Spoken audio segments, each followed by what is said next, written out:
as I said, I did work at a lot of places over in Europe, and I did my studying and training over in Europe. And I was 2 years on the Mosel, 5 years on the Rhine, 1 year in the Palatinate.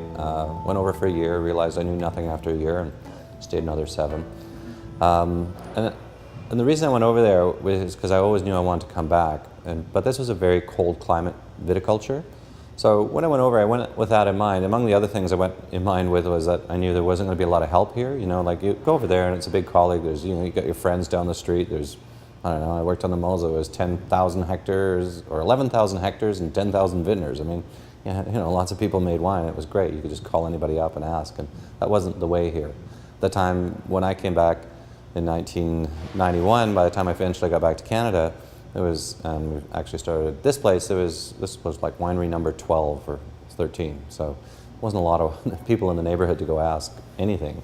So with that, I guess the main reason is when I came back, I'd watched Incommeep go through their program.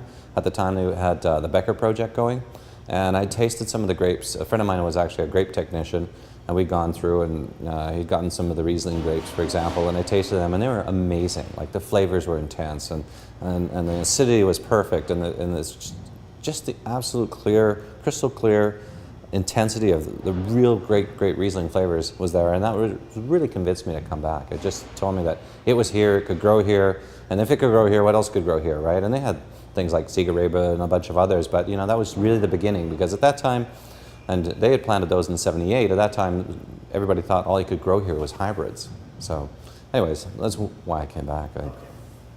Well, I think the real difference between the Okanagan Valley and, say, Bordeaux, Old World Bordeaux, or Old World Italy, or Old World Germany, or wherever, or other grape growing regions, but in particular the Old World, is that we're not handcuffed by tradition, right? I mean, you go to some of these places, they tell you exactly what grapes you can grow, where you can grow them, and if you're growing them, you know, 100 yards from this point, they're incredibly good, but 100 yards to the left of this point, they're incredibly not so good, right? So we don't have all that bureaucracy or thousands of years of it, really, you know, and it's really, and we don't have constrictions on, you know, some countries will say, no, you can't add any oak to, you know, this type of grape. We don't have that either, really. You know, we are so free in so many ways where we can say, yeah, you know, if you want to oak your Riesling, you know.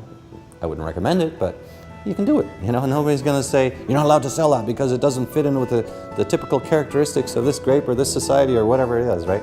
We really have a latitude as a winemaker and as grape growers in this area that is just, you know, not heard of in the Old World, and it's fantastic.